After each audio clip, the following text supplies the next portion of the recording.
It's that simple. They make shit up, and then the Democrats have no way of dealing with it. The Democrats have no way of going, hey, that's made up actually, okay?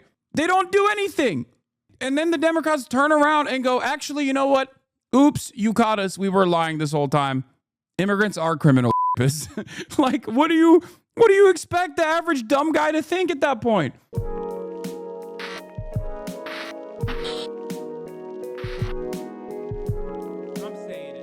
Oh, I saw this. Speaking of like journalists missing the mark a little bit, here's Jake Tapper revealing something about his son that I find really interesting.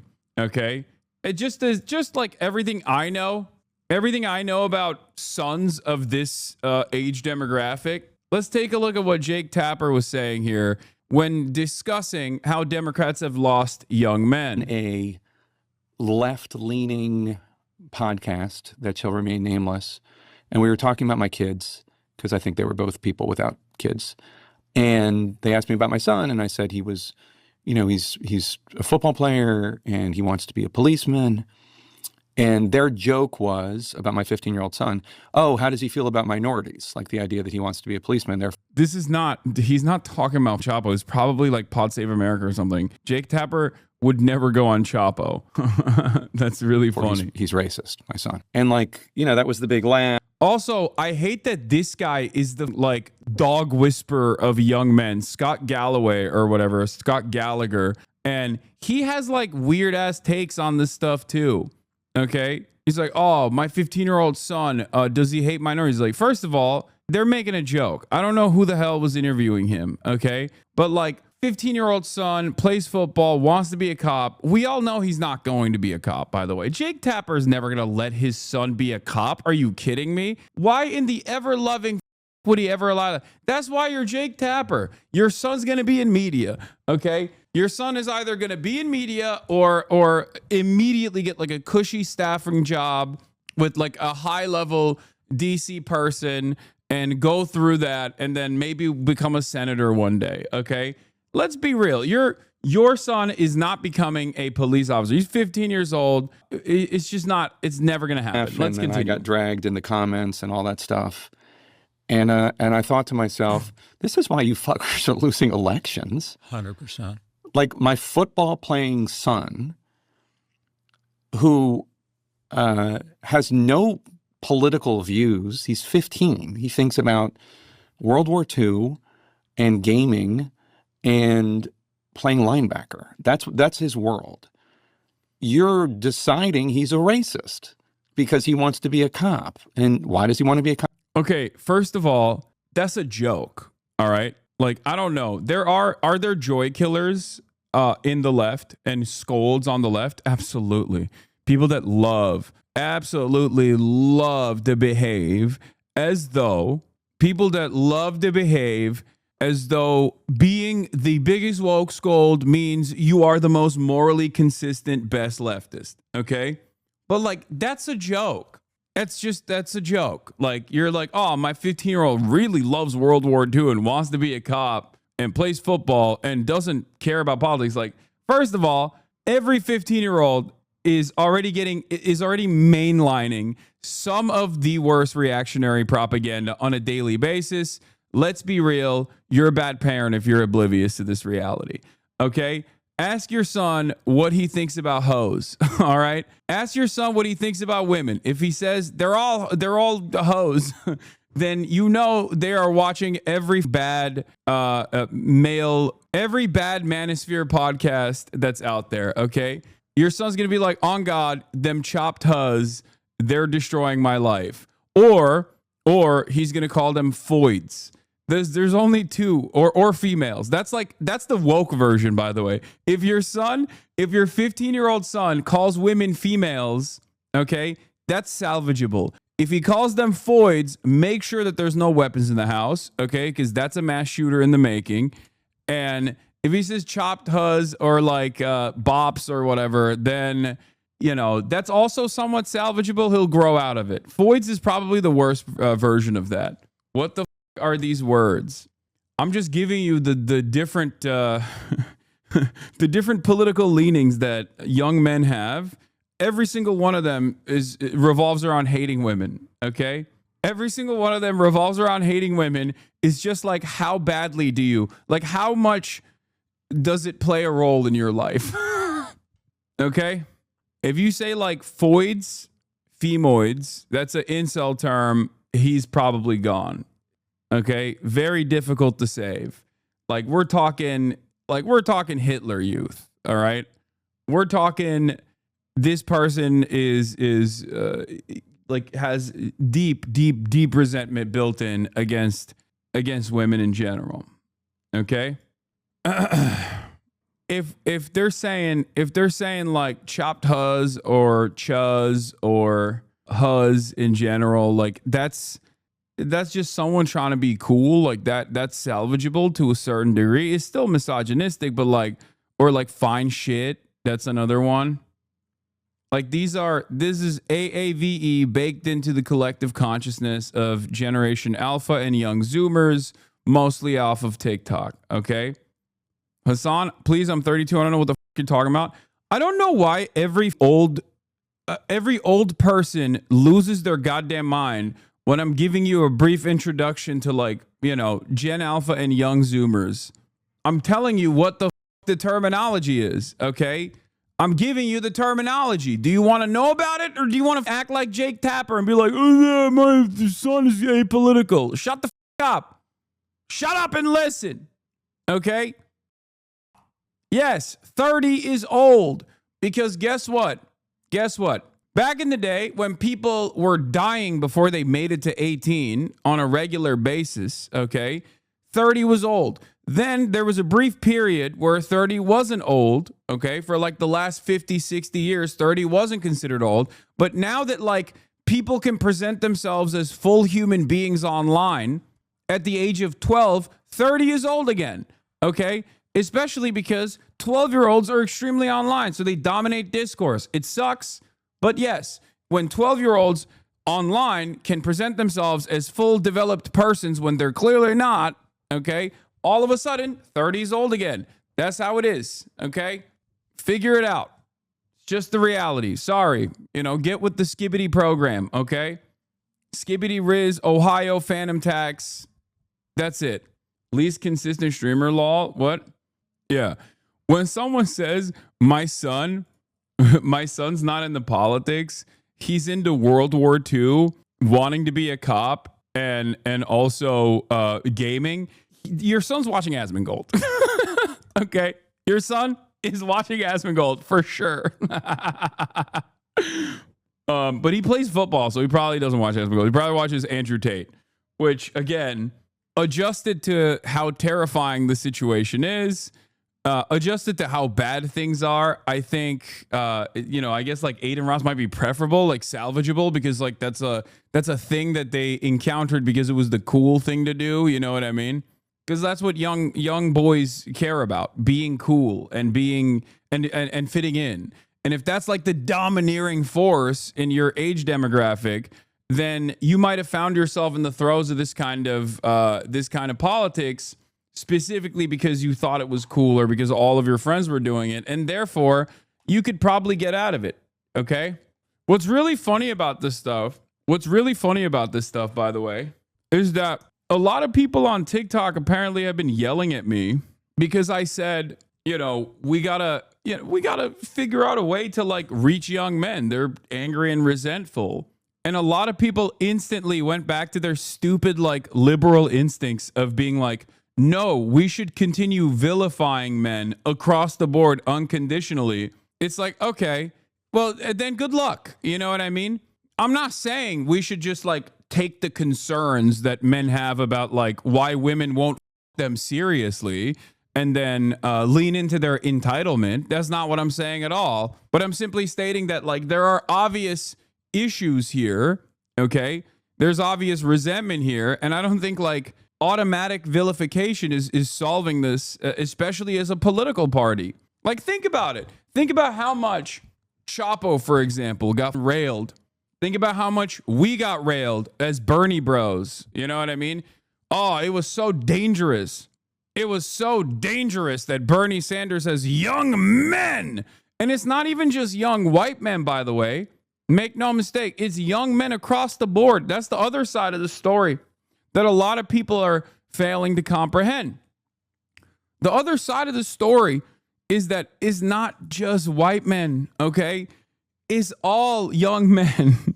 People don't understand that, like, the racial polarization between the two parties is going away as the winnings from, like, as the W's that the Democratic Party could have presented during the civil rights struggle goes away. And as, like, the only people that remember that, the only black people that remember that are like 60 plus years old. Okay. More and more young black men and young black people, young brown people in general, do not look to the Democratic Party as like the automatic lesser evil any longer. It's that simple. And the Democrats have no solution for this. I don't know. I just, like, the Democrats are no longer the automatic, we are helping the working poor party. They have successfully They've successfully shed that attitude. They've successfully shed that marketing. They really wanted to. They wanted to be the party for the super elite. And here's where we are. They can't even take advantage of the previous. They can't even take advantage of the previous marketing that helped them win elections and build coalitions. MAGA cosplays as the working class. The Dems cosplay as anti-racist. This is a pretty reductive but decent way of looking at it. Cop wants to be a cop because he wants to help people, you know, and he thinks that's the best way he can help people. And that's how the Democratic Party talks to men. You don't go after their bad role models like you used to, but their behavior is pretty pathological. They're pampered and pandered to constantly. What? I don't think you understand. And this is something that I say all the time. I want universality. I don't care. Healthcare for all means even Nazis get healthcare, okay? If you think that, like, the things that I'm advocating for are specifically tailored towards young men's false sensibilities, you're delusional. That's not what I'm saying, okay? That's not what I'm saying at all. Everybody, this is why universal programs are important. This is what I mean. There is no moment where I'm like, hey, oh, do you feel like you should kill all women because, like, this girl rejected you? Yeah, you're right, King. Lean into that. Like, is there ever a moment where I've said that? Is there ever a moment where I've made excuses? No.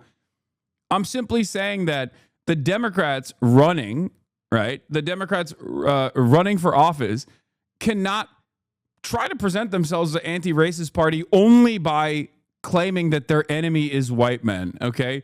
You're not doing anything. You're not even doing anti-racism. I'm not even saying that this is actually real racism. Reverse racism is real racism. I'm simply stating that presenting yourself as that is not actually doing anything. Presenting yourself as a enemy of they're going to clip you as pro healthcare for Nazis. Well, welcome to the world of Hasan Piker. I have always maintained that position. Medicare for all means for all. I want universal social housing, okay, for everybody. I want government funded public housing. That's it. The whole purpose of the goddamn government is to make it so that it's harder for people to entertain. It's harder for people to take advantage, opportunists to take advantage of the volatile market conditions, the volatile economic conditions to move people into that direction.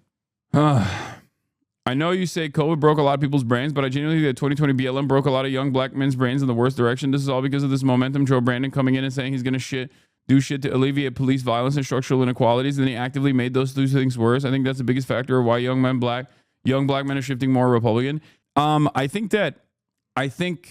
No, I don't agree with that. But I do think that what the Democrats did, it's not just about young black men. It's just across the board. What the Democrats did is neuter an entire generation's political ambitions. Okay? Because black men are the least consequential aspect of this equation. It's more so the Hispanic voting bloc. If we're looking at, like, some of the biggest gains, some of the biggest switches that has taken place. Okay, if you're thinking about like who swung in which direction, it's like Hispanic dudes. Okay, way more than black dudes did, and ultimately, part of the reason why I think is because like there's a lot of Latino people that are seeing themselves more and more within the white in group. I mean, one of the greatest examples of this is like this lady I saw the other day posting about how she got into an Uber and the Uber driver said, "No hablo inglés." And she was like, It's time to do mass deportations. Okay. And it's really strange because her last name is like Rodriguez or Menendez or something. Savannah Hernandez. That's her name. Her name is Savannah Hernandez. And she's like, we must deport all of these goddamn Mexicans. It's like, what? Like, what the hell are you talking about? What the what? Bro, who do you think is on the chopping block? If the only motivation for this kind of resentment is unironically white nativist attitudes, you're not white, dumbass. You're going too. Just as the entire reason as to why we had to do mass deportations was because all of these guys are criminals and rapists and violent drug dealers, and they're doing all this stuff, and it wasn't true at all. And that's precisely the reason why the Trump administration currently is like trying to deport a 4-year-old. Okay, like we're deporting 4th graders, 4-year-olds, 16-year-olds, in high school. What happened to the violent drug dealers? Oh, it turns out that obviously the government wasn't just letting rapists go if they were undocumented. Oh my God. Because it had nothing to do with prosecuting crimes adequately and everything to do with trying to make America a more white country. So yeah, I don't know why people like this think that they're not on the chopping block inevitably, considering that the starting point of resentment is not a real crime prevention attitude. That's just a selling point. It's the same shit that like black conservatives tell themselves about the dichotomy between, some black people and other black people that are hood, Oh, it's not us that they hate. It's the thugs that they hate. It's like, no, dude, they hate you too, dumbass. Like, it doesn't come from, there is no real distinction there. There is no valid distinction there, okay? But anyway, you can't, the thing is, the Democrats used to at least like rely on that like resentment that Republicans represent with regular frequency to drum up a base of support, to galvanize a base of support that came from these backgrounds, right? But now it's over. This past election, there was a decoupling of racial politics that I think the Democrats are not ready for. Okay, I'm stupid and was not really tapped into politics when this happened, but how did Democrats vilify and alienate men and not just alienate everybody? They did alienate everybody, but they also specifically alienated men by, like, Democrats want to present themselves as anti-racists, right? Democrats want to present themselves as anti-racist. And there's a couple different ways of doing that. If you are really an anti-racist, you want to solve some of the material inequalities that black and brown people are facing in this country, okay? But you don't want to really do that because that would require you to actually do anything in the legislative agenda, and obviously that's going to be a big problem, right? So the way that Democrats have positioned themselves as anti-racist is basically by saying white men are the devil, okay? Just by presenting themselves as like anti-white men. White men are dangerous, white men are the devil. Now, it's not totally off base to say those things, okay? I'll say something like that. I'm a white man myself, But it's ultimately, it's not how you craft a campaign. You feel me? You can't do that. You just can't do that. I don't remember the Democrats saying that. Oh my Lord. They didn't come out and say white men are the devil entirely, okay? They didn't like verbatim say that. I'm obviously exaggerating. Hello, I'm a Twitch streamer. I'm talking about how like their policy positioning revolved around, oh shit, hold on. I found them, Bubba. Okay. Not okay, just white men, but bye-bye. men. And I mean, I get the idea that they thought Tim Walz could what's the term he used, code switch or something. He thought that he could translate the Democratic Party values because he hunts and fishes and owns a gun and was in the army and drinks a beer. I mean, at least there was an attempt, but I find it just insane. Yeah, hold on. I gotta do something real quick. Jesus Christ. Hold on.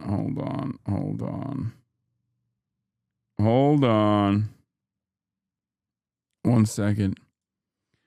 I don't remember Democrats saying that. I know, but how so? That's what the Republicans say Democrats do. Yes, that is. Have you ever taken note of how there is this cartoonish depiction of like woke that right-wing circles will oftentimes cast the entire progressive movement with? And then sometimes leftists will adopt that cartoonish depiction and will end up leaning into it for no discernible reason. Do you feel like this is something that liberals do sometimes? It sounds like you agree with Jake Tapper then. No, I don't. I think I have a more nuanced I have a more nuanced approach to this than Jake Tapper, because Jake Tapper himself is a person that only thinks Jake Tapper himself is also conservative and also presents himself as a hurdle in front of what the Democrats must do in order to create a broad coalition. Okay? Democrats believe the Republican framing DEI hurts white men when in reality, more often than not, they just never message broad general policies that will connect the white men. Exactly. That's why universality is the best approach here. That's why I always advocate for universal policies. Okay? But when you bring that up, when you bring up universal policies, like one of the greatest examples during 2016 and in 2020 was the way that Democrats counter-messaged against Bernie Sanders. That's what I'm talking about, okay? When they counter-messaged against Bernard Sanders, they did it on the virtue of Bernie bros. Bernie bros are dangerous. Bernie bros are bad. Bernie bros are misogynistic. Bernie bros are sexist. And that was effectively a way to weaponize identity politics in the silliest ways possible against a dude who was advocating for universal policies. Now, why is that significant? One of the things that really frustrated me, and there's videos of this back when I was covering during like the agitative propaganda, when I had the show called Agitprop on TYT, I talked about this extensively. One of the things I covered was Bernie Sanders' policies on universal alleviation of poverty, okay? Bernie Sanders had a lot of universal policies. That would overwhelmingly target black and brown communities, right? But he never actually said he was overwhelmingly and directly targeting black and brown communities. And the media would consistently turn around and say things like, well, where's your criminal justice reform? You're not talking about criminal justice reform. He was, right? Of course he was. But once again, the idea that liberals presented was the only way to cut policy for black people is by talking about how you're going to get black people out of prison, which is inherently an insanely racist way to approach the subject. Okay, what do you think? Who do you think gets helped with policies that destroy poverty? Okay, policies that combat poverty. Who do you think gets helped more? Poor people. And black people and brown people in general live in underserved communities are represented in a higher percentage in those groups. Okay? That's it. The idea that the only way to talk about black people in the legislative side is by talking about criminal justice is insane. Obviously, criminal justice reform plays a major role, and Bernie Sanders had that in his platform as well. But the notion that like the only way to talk about black people, the only way to do good policies against black people is either by targeting black small business owners in the way that Kamala Harris was trying to do, or rather by simply talking about like criminal justice reform is insane. That was very frustrating to me as someone who looked at the situation in South Carolina with Jim Clyburn and how Jim Clyburn was like anti-Bernie. And a big part of the reason why Jim Clyburn was anti-Bernie was because he was backed by the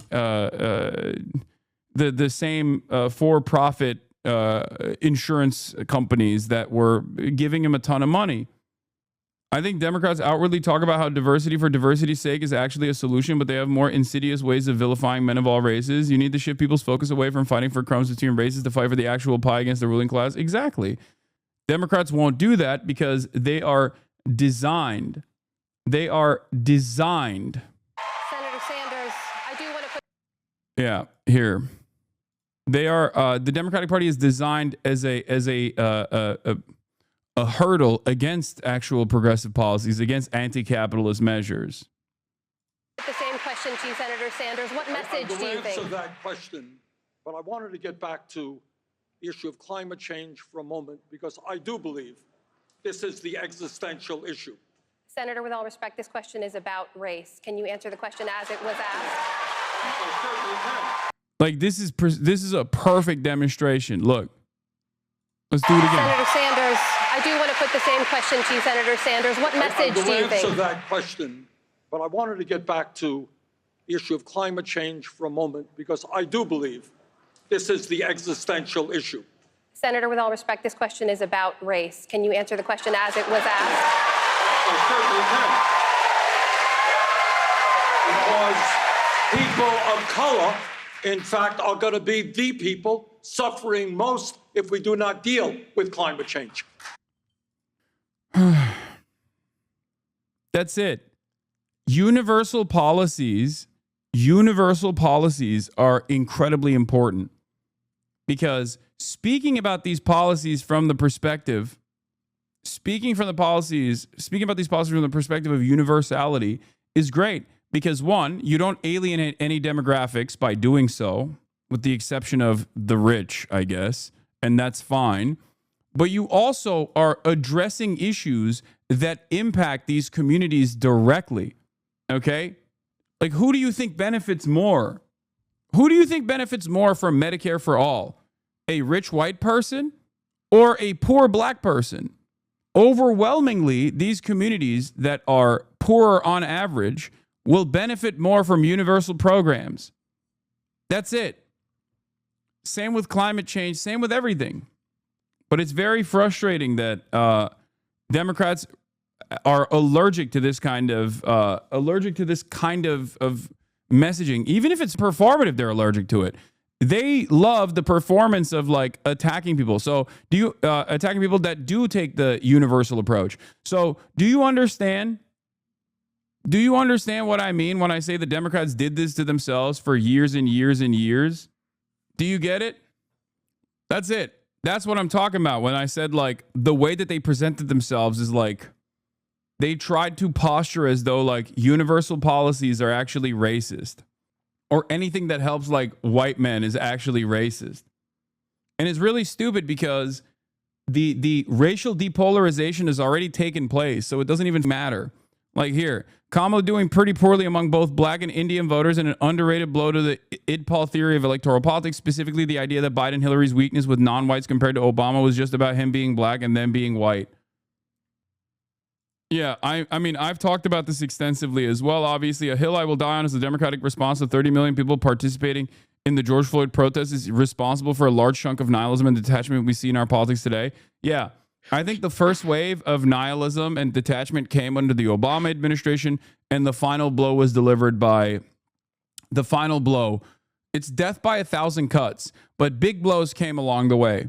I think it was a major blow to all of the progress, all the hope, all of the grassroots momentum that was designed to play a significant role in American politics on the Democratic side, on the progressive side, under the Obama Hope and Change campaigning versus like how he actually performed at the executive level, and then obviously Hillary Clinton cutting away at Bernie Sanders in 2016 played a major role in causing discontent amongst the base, causing people to say, "F this, I don't care about this at all."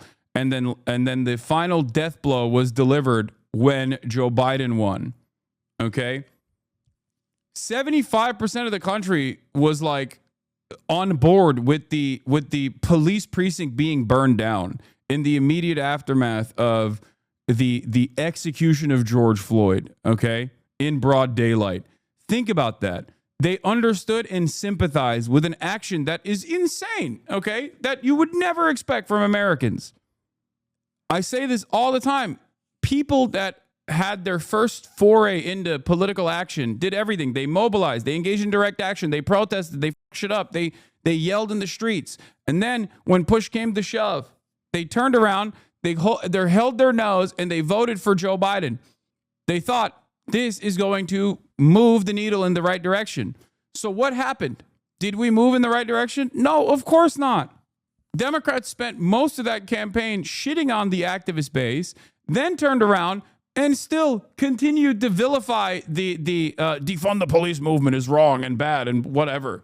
Instead of trying to understand where this resentment was coming from and try to find like a reasonable path forward, they just actively tried to run away from their base again and again and again.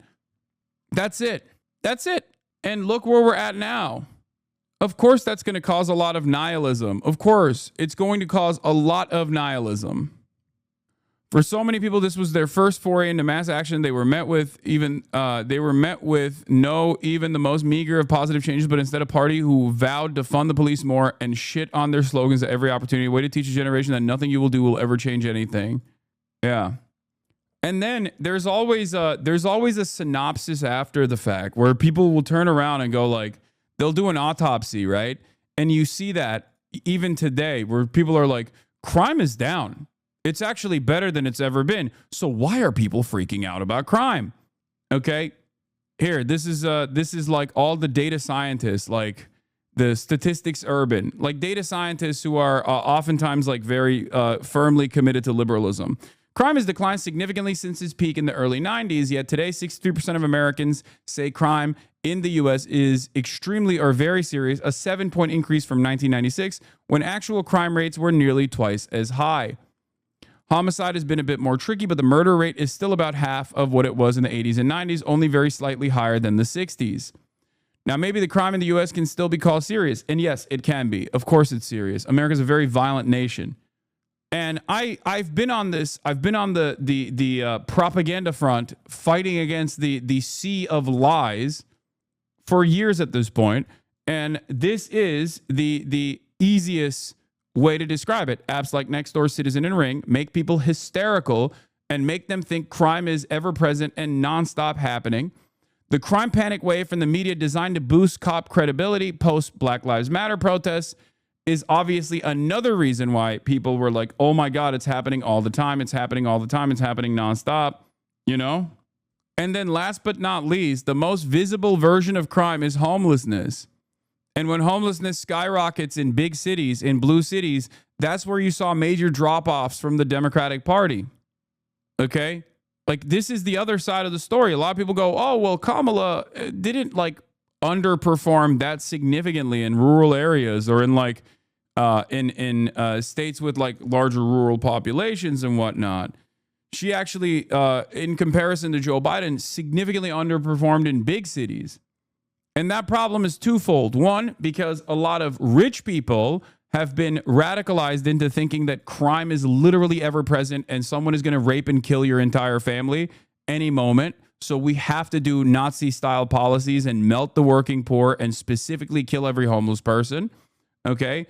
And on the other front, all the poor people that normally would go out and vote that are infinitely more progressive than the Democratic Party itself are just going, why the would I vote for you guys? You guys are not doing shit for me. It is burning the candle on both ends. All I hear here in Philly, yeah, Philadelphia is a fantastic example of this because Larry Krasner was the method, okay? Larry Krasner is the method for progressive DAs in the entire country. He was singled out as like the worst one. And Fox News constantly talked about how he was letting rapist decapitators go wild on the streets. Larry Krasner, unlike many of these other progressive DAs that got quickly dealt with in places like San Francisco and whatnot, was able to consistently, despite the undemocratic initiatives presented by the Republicans in the state of Pennsylvania, was able to overcome these issues. He was able to overcome the propaganda. He was able to overcome the numerous attacks. He was even able to overcome this undemocratic way of trying to unseat him in the past. They tried to do that too, okay? He just destroyed his challenger last week, and Philadelphia is a shining, bright, shining light in terms of eviscerating crime statistics, okay? He's done a phenomenal job, at least by every metric, in terms of dealing with crime. How did that happen? How the did that happen? It's because he was not allowed, he did not allow to be cooed, okay? The most hilarious thing is the Republicans want to run Krasner's Democratic challenger that lost on their ticket. People also didn't vote Kamala simply because she's a black woman. Let's not forget that part. That's not as significant of a part of this puzzle as you think it is, I promise. Unless you personally think that Mexico is a pro-woman nation state, like more pro-woman and also pro-Jewish in comparison to the United States of America. Because Claudia Sheinbaum is a Jewish woman who is infinitely more popular than Donald Trump and was infinitely more popular than Kamala Harris. Okay? No, don't say it is. Y'all are crazy. Mexico has a massive issue with femicide. No, even in a country where there's a massive issue with femicide, you can still elect a Jewish woman in an overwhelmingly Catholic country. How the f does that happen? It's because the Morena party was popular. Okay? Stop. It's because the Morena party was popular. Why was the Morena party popular? The reason why the Morena party was popular is because it expanded the welfare state. Okay? She is not more popular than Trump. What? She is, like, I think 8 times more popular than Trump. What the f are you talking about? Trump is still very unpopular. Wake up. Some of you hang out with Trump supporters exclusively and I guess like beam a bunch of idiotic propaganda into your minds. Claudia Sheinbaum is one of the most popular politicians in the entire Western world. What are you talking about? It's not even a question. And people were aggressively trying to come after me. All the libs, all the Mexican libs were trying to come after me for saying like Morena is a much better alternative.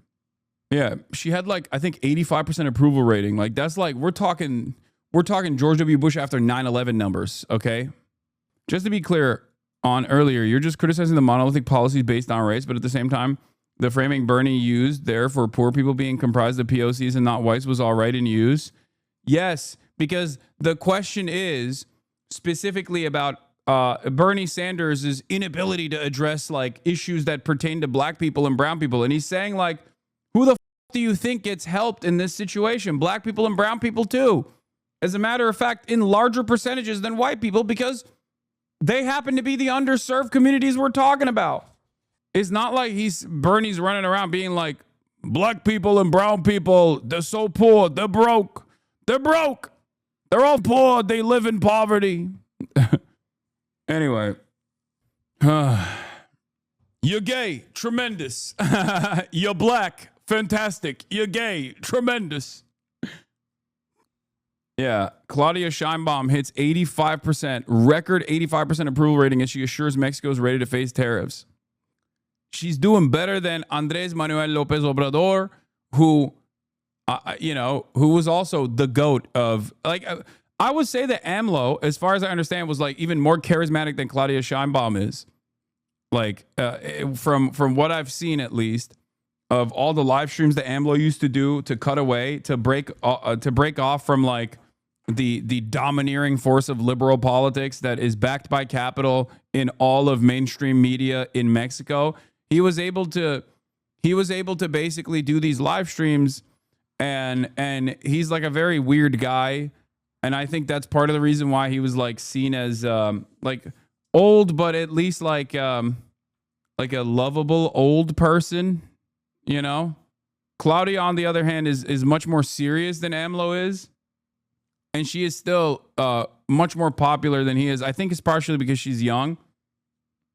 Scheinbaum is not as charismatic as AMLO, but she's less polarizing. AMLO had more detractors on the left than Claudia does. He was also a household name for decades, and that brings lovers and haters. Yeah. Oh, yeah, I saw this. I love this guy's memes, dude. It's hilarious. Hey, can you guys just run on healthcare at the bare minimum? I think that would the DNC. How to fold. Democrats spend millions to learn how to speak to American men and win back the working class. Nope. We're folding, boys. We are folding. I hate that this is I hate this article, dude. I genuinely hate this attitude that the Dems have. Like, they are just not, they are allergic to understanding what the real issue is. Breaking. The DNC is reportedly planning to spend $20 million on a campaign to reclaim support from young men amid polling that shows an increasing shift towards Republicans. That's the point. I disagree of FD signifier, not saying the racism didn't play a role, but like Brazil is extremely xenophobic over our northeastern population, extremely against poor people, super racist and homophobic. And we didn't have to address our dictatorship, and we still elected Lula and Dilma. Reporter, do it or no balls. Admin passing a 600% tariff tomorrow.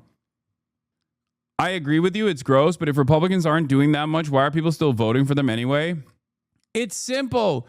Republicans dominate discourse and they dominate policy. They are able to literally redirect people's attention to made up bullshit. Okay? It's that simple. They make shit up, and then the Democrats have no way of dealing with it. The Democrats have no way of going, hey, that's made up actually. Okay? They don't do anything. They don't do anything. And then the Democrats turn around and go, actually, you know what? Oops, you caught us. We were lying this whole time. Immigrants are criminal rapists. Like, what do you expect the average dumb guy to think at that point? Why do you think the Iraqi Uber driver is like, my sister is undocumented on U.S. soil right now. We can't get her citizenship, but we have to purge our ranks with these like criminal elements that are coming from God knows where. How do you think that guy arrived at that position? He arrived at that position because he's getting beamed misinformation on a daily basis with no counter whatsoever, no counter messaging. What the do you expect? If you want to fix the messaging side, you got to do that. You got to fight in the trenches. You have to humanize the migrants. You have to advocate for amnesty. You have to showcase that like advocating for amnesty is actually popular. It is a popular measure. It is more popular than advocating for mass deportation. It's so dumb. And then we go, oh, how could this have happened? It's like, you let it happen. You let it happen. No, it's not about there's no lib Fox News. It's about what lib Fox News does, okay? CNN, MSNBC, ABC, CBS, NBC, all of these liberal outlets ranging from like center-right to I guess, centrist, MSNBC being like a centrist, center-left outlet, okay? They all are at the mercy of Republican discourse. They get dominated by Republican discourse. The Republicans flood the market with a whole bunch of bullshit, and Dems have no way of dealing with it and seemingly no interest of dealing with it at all. Oh, Trump is a fascist, but we also have to find a way to cooperate with these fascists. Like, okay, well, that doesn't make any sense. Then he's not a fascist, or you're a fascist. Which is it? What's going on here?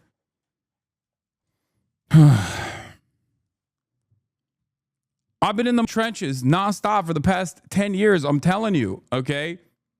Think about why you have arrived at the conclusions you've arrived at, because you get a lot of your information here. You get a lot of your information here where I go through right-wing outlets, centrist outlets, liberal outlets, leftist outlets, and I parse through the disinformation mania piece by piece. and go through all of that, the fake nonsense the Republicans run on, and demand that the Democrats actually counter message against it. They don't, and then they are shocked. These things take time. Okay? These things take a long ass time. Democrats are afraid to lead. Democrats are afraid to be identified by tangible policies that actually help the working poor. They want to basically be the gay version of the Republicans. And nobody at the end of the day wants Diet MAGA when the real thing is easy to get. What is this? Cody Shody brought me up. Well, he doesn't really need to spend that much, does he? Other richer people are doing that for him. The reason right-wing media is bigger is because it has more money. And the reason it has more money is because right-wing media says the stuff rich people want said. They don't need to actually make money. They just need to spread the message and support their ideological project, which will end up making them more money. In fact, we're now hearing that the Democrats are realizing this way too late and are trying to bankroll their own influencers and propagandists. So I guess an army of people who will defend Joe Biden no matter what, thus earning people's trust. We're not going to spend a lot of time on this because... Yeah, guess what, dude? I said this initially when this first came out. I was like, if you think that the multi-billion-dollar sophisticated information peddling network that is mainstream media was unable to move the needle, normalize Joe Biden, and make Biden a better alternative, or make Kamala Harris a better alternative, why the f*** do you think a couple podcasts are going to move the needle? What are you, crazy? Like, people at the end of the day still have the capacity to realize their own material circumstances. They recognize when they're experiencing negative real wage growth. You can't just be like, Joe Biden is the most pro-working class president of all time. How dare you actually disparage the big, beautiful boy? He did so many incredible things. He did the CHIPS Act. He did the IRA, the Inflation Reduction Act. It's like, okay, well, people's pockets are hurting. They don't see that. They go, I'm working class, and my pockets are screaming right now. F you. Because there might be a whole other episode about it, and it isn't what this episode's about. But there's this attempt to find or literally create this liberal Joe Rogan figure. I've seen people literally suggest that Bill Maher is that person, or claim that the success of the Midas Touch podcast indicates that it's possible.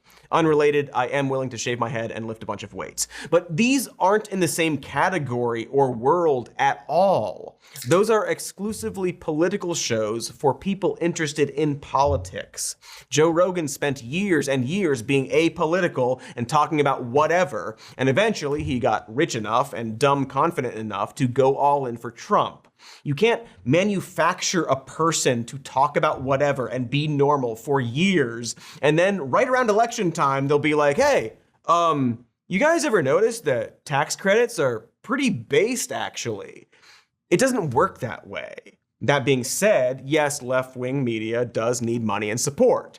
They just also need to not be on the Democrats' leash so that they can be authentic and actually point out when, for example, the president is old and dying, or we're financially supporting a genocide and how maybe that's bad, without being attacked by those Democrats. They're just different ecosystems and parties. Also, yeah, that's the other side of this, is like, Republicans also don't give a shit when Joe Rogan criticizes Republicans. Like, they'll still go on that show. Democrats, on the other hand, are like, oh my God, you're criticizing me for my Israel policy and my inability to comprehend that the overwhelming majority of Americans actually have a lot of distaste for the ongoing genocide that we are aiding and abetting. How dare you? Shut the f up. I will never actually allow you. I will never actually come and talk to you ever again. It's like, okay, well, good luck, you know? What do you want me to do? What do you want me to do? Lie? Yeah, give me $20 million. I'll lie, you know?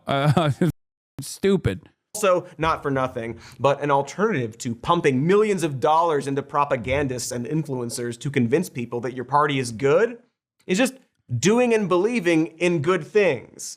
Find your message, and the messengers will follow. But again, not what this is about. I'm sure it'll go great. Just pump billions into Gavin Newsom's podcast to appeal to the youths. Yeah. Do you see Dave Weigel talking about Trump's approval recovering already? Trump's approval rating has totally recovered from Liberation Day swoon. One Schumer premise that was that the Dems would keep resisting and the attention on Trump's policy would drive the numbers down, but that hasn't happened. Yeah, it's because the Democrats stopped resisting. They're no longer, they barely resisted for like 3.5 seconds. And immediately Trump's approval rating went down. And then they were like, see, we don't have to do anything, actually. They ain't doing shit. Why? Dude, this is why I always say, like, this is the responsibility this is the responsibility of the Democrats as well. It's not just the Republicans. The Republicans are primarily responsible for Republican policies, but the Democrats are also responsible for their inaction. It's so dumb. Ken says, never in my life has the Democratic Party been as much as a ghost ship as it is today. Incredible there aren't more insurgent primary campaigns. Power is just sitting there, and the only thing guarding it is fossils like Chuck Schumer. Like, Republicans campaign year round, okay? They don't just do it every 4 years. They campaign year round. They have issues that they know are broadly unpopular, but that doesn't stop them from advocating for those issues. They're constantly working within their think tanks to figure out new methods of messaging. The trans issue is a great example of this. They took a major L in North Carolina. Donald Trump ran as a pro-trans candidate in 2016. He literally ran as a pro-trans candidate. I repeat, he ran as a pro-trans candidate in 2016. What changed? All of those like family annihilator, family values party style think tanks went back to the drawing board and figured out what was a more effective way of conducting and crafting anti-trans messages. They figured out that if you're just attacking trans people alone on the virtue of them being trans, you look like a bully, and most people don't really care about it that much. But if you actually couple anti-trans panic with like a concept that Americans actually believe is still meritocratic, sports, especially if you tackle it as like children's sports, because Americans also want to protect their children, all of a sudden, gangbusters, okay? And then they went back and they hammered that issue over and over and over again. Now, the alternative in that situation is not for the Democrats to also go, yeah, trans people. The alternative in that situation is the Democrats to actually create policies that genuinely improve people's lives so that the Republicans have to actually focus on that shit, focus on undermining that shit instead of attacking minority groups that are vulnerable, that have no mechanism of pushback to begin with. That's it. That's it. It's also like a lot of people think, oh, you have to tackle every single issue within the confines that the Republicans present. You don't have to do that. That's why my number one, depending on who I'm talking to, but my number one way of like talking about trans issues is, why do you care about this?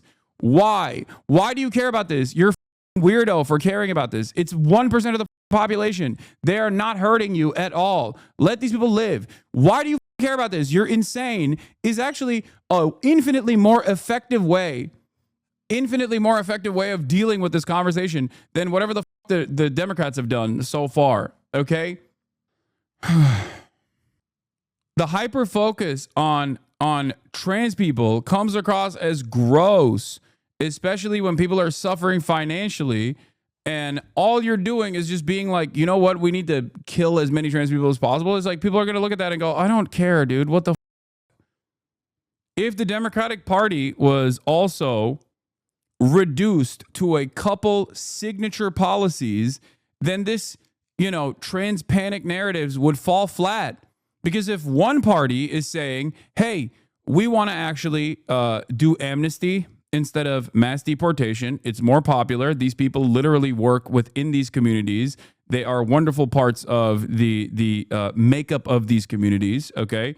And once they have amnesty, conditional amnesty, they will be able to even participate in these communities in more meaningful ways, including generate additional tax revenue, okay? And also, we are advocating for free healthcare and free college education. America is no longer competitive at the global stage when it comes to education. Our labor force is getting outcompeted. They're getting outmeted by every country on the planet. We have to fix this. And say that you are also tackling corruption. lobbying and the pervasive influence of lobbying and how corrosive that has been, how disgusting that has been, how much of an oligarchy it has created in this country. Okay? Anti-corruption, pro-healthcare, pro-free college, and pro-amnesty for undocumented migrants, conditional amnesty for undocumented migrants. All of a sudden, you have policies that everyone can identify with, everyone can associate with, or fixing the housing problem by creating government housing, okay? Creating public housing, no public-private partnership, fixing transportation, fixing the potholes, okay? The meat and potatoes of it all. Doing that and becoming the party that actually values those things and is fighting for those things are going to create an impossible force. They're going to automatically cause the Republicans to go against those policies. Those are popular policies. You automatically trap Republicans into a position where they have to advocate against those policies. If that was the case, then no one gives a about dominating the 12 trans athletes in the entire country, okay? Do you understand? Do you see what I'm saying? Does this make sense to you? These things can change. They were different back in the day. Democrats benefited from the major gains made by the New Deal, and so did the Republicans, so did America in general. But Democrats politically were able to shift the Overton window to the center left for decades prior to Carter, okay? And post-Carter, especially after Ronald Reagan, everything changed. Neoliberalism became the permanent attitude that both parties represent. But there was a time in American politics where the Overton window was shifted in the direction of economic progress and labor protection, regardless of the fact that capital was aggressively targeting this and aggressively undermining any sort of like labor militancy, any sort of like mechanism of pushback that existed in the country that was relatively powerful. Okay? It is very frustrating that Democrats don't want to do that. And then they want to do this instead. Democrats spending millions to learn how to speak to American men and win back the working class. How do Dems win back young men? Like, no disrespect, but like, how is this helping? Making men feel welcome, meeting men where they're at, inclusive messaging, simple policy platform, messaging to men. Dems are wrong about men. It's so crazy that this is a major part of the story here. Anyway, days after Jake Tapper fumed over a joke made about his teenage son wanting to be a police officer in an appearance on a left-leaning podcast claiming it was the reason why Democrats are losing elections, the host of How Long Gone responded to the CNN anchor. Him willfully choosing to take a joke wrong that he definitely knew what it was in the moment, I would say is only a pro move, co-host Chris Black drawly noted. He spun it for his own gain, and it's working. Tapper, who is relentlessly promoting his book, Original Sin, recently appeared alongside co-author Alex Thompson on Scott Galloway's podcast, The Professor G-Pod, to discuss their tome about Joe Biden's cognitive decline and the alleged cover-up of the former president's health ahead of the 2024 election. At one point, Tapper brought up an appearance he made on the left-leaning podcast that shall remain nameless in order to argue that liberals in the Democratic Party are losing political ground among young men. Specifically, he referenced an exchange he had with the host about his 15-year-old son's admiration for law enforcement. Their joke was about my 15-year-old son. Oh, how does he feel about minorities? Like the idea that he wants to be a policeman, therefore racist. That was a big laugh, the CNN star grumbled. And then I got dragged in the comments and all that stuff. And I thought to myself, this is why you are losing elections. Someone actually sent me the link to the podcast, by the way. I think it was like 1,000 views and like 30 comments total. Does anyone have that link? Oh, here it is. Here's the clip. 1,000 views and 9 comments. How Long Gone, 1,000 views. Okay. And it's like all new 420. Your demo, young men or youngish men, younger than me men, is especially Gen Z. Like, where did he see the comments? Where are the comments that showed discontent? This has 10 comments total. And 2 of them are from the last 4 to 8 hours when Jake Tapper actually criticized the podcast. There's one that says 4210 for those wondering. You read my mind. Thank you so much. Thanks. Bro, there is no way. This is 1,000 views, man. 1,000 views. He just presented this as though this is like a major point of discontent when it's like dudes who are just joking, okay? He's 15. He thinks about World War II. While neither Tapper nor Galloway identified the show where the comments were made, it soon became obvious that it occurred during the CNN's host April 2nd appearance on How Long Gone, a pop culture podcast that launched during the pandemic and soon became a cult hit for its joke-laden and controversial approach. In its write-up of Tapper's complaints about How Long Gone, the Daily Mail claimed that the original Sin author was outraged after woke podcast suggested his child was racist for absurd reason. Meanwhile, during the interview in question, the host and Tapper discussed the politics of Gen Z, especially among young men. When Tapper said that he understood why the Democrats were struggling so much with teenage males because they don't speak any language that my son speaks, the conversation shifted to the younger Tapper's interests. With Tapper calling them out on Galloway's podcast, Black and Stewart responded during their latest episode, How Long Gone, a tastemaker and brand consultant kicked off the latest broadcast by jokingly referencing Daily Mail's headline. Anyway, I don't know. I mean, this story is so utterly irrelevant. I'm sorry. No disrespect to this podcast, but all disrespect to Jake Tapper. But yeah, Tapper jokingly responds in the moment too because he understands it's a joke, obviously. And here, this is... At one point, Tapper revealed his son likes the military and likes police. Co-host Jason, how does he feel about minorities? Pausing for a beat, Tapper said he's pro before moving to a discussion about text messages his daughter sent him recently. The interview would continue for another 25 minutes and concluded with the anchor expressing willingness to come back this summer to talk about the Biden book. He's pro. Anyway, this is like, I don't understand. In that clip, the hosts are joking around and just kind of thrown off by him saying his 15-year-old son likes police in the military, and the host goes like the band, the police. It's insane he got upset by this. Anyway, listen to me. None of this is relevant, okay? This is all utterly irrelevant and silly and stupid. There are much broader problems here at play. There is discontent brewing, okay? There's discontent brewing in every demographic. Women see how reactionary, young women especially, see how reactionary their male counterparts have become, especially in the last 5 to 10 years. That causes them to take a defensive posture by voting overwhelmingly for the Democratic Party, which they see as like a better alternative, okay? There is a, I guess, gender polarization among young women, whereas there is a racial depolarization happening in the grander stage for all age demographics within the duopoly structure that we have between the Democrats and the Republicans. Okay? It's understandable that women look at the overwhelming sea of resentment that men are displaying with regular frequency and turn around and go, okay, as a mechanism of defense, I'm just going to vote for this party that isn't like openly anti-women. Okay? Second-class citizens who can't travel to all states, only women of color. I think that women of color overwhelmingly, but women in general, even white women are young white women are still pro-Democratic Party as opposed to older white women. Okay? If you want to address these issues, you have to focus on the principles of universality and throw some red meat to the Republicans to counter message against. If you don't do that, if you stand for nothing, then you can be presented as being for anything that the Republicans choose that you are for. Do you understand? That's how this works. Hold on. Alo baba. Okay, açık zaten. Açık. Evet. Evet. Şey açık. Gate açık. Hadi bay bay. How many women are you? Anyway, this is a major issue that I don't think will be solved anytime soon, and I don't really know how the Democrats are choosing to solve this issue. All I know is the Democrats are refusing to solve this problem, and I just, like, everything that they've signaled so far feels to me like they don't give a shit. They don't give a shit at all. And it's kind of terrifying.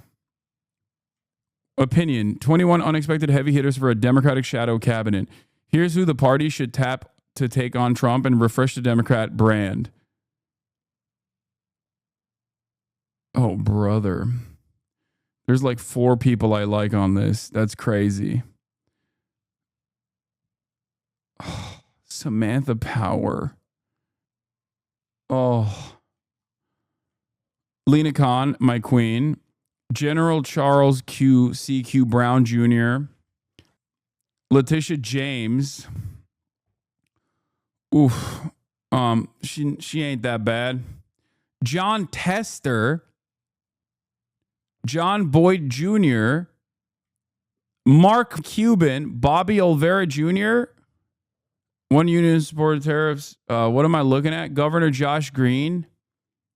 They're just fantasizing about like a lib coalition that is like a shadow government. They had a former Trump guy on there because he disagreed once. Yeah, Mayor Freddie O'Connell. Governor Katie Hobbs. Okay. This is Aaron Sorkin porn? Yeah. I don't know much about Samantha Power, but I met her once and she was nice. What's her deal? Agent. I wish they'd stop trying to rehab their image like an old condemned house to do anything. Yeah, we need to find, and then John Stewart, Shadow Secretary of Veterans Affairs. We need to find as many. We need. This is the resistance. We need to find as many like squishy libs as possible. We need to find as many conservative liberals as possible. This will surely fix the problem. All right. You missed the best one. Who? Bill Nye, Governor Laura Kelly, Michael Collins. Abigail Spanberger, Ben Stein, Nikki Glazier. What the dude, there's no fixing any of this shit. All right, let's just get to listen, stop. I don't care. Stop. You missed Giselle Fetterman. I don't care. Okay, great. Yeah, we need... Yes, Giselle Fetterman is a part of the shadow cabinet. I got it, chat. We're moving on. Please, okay? Hasan Reactions is one of the best ones in the React channel.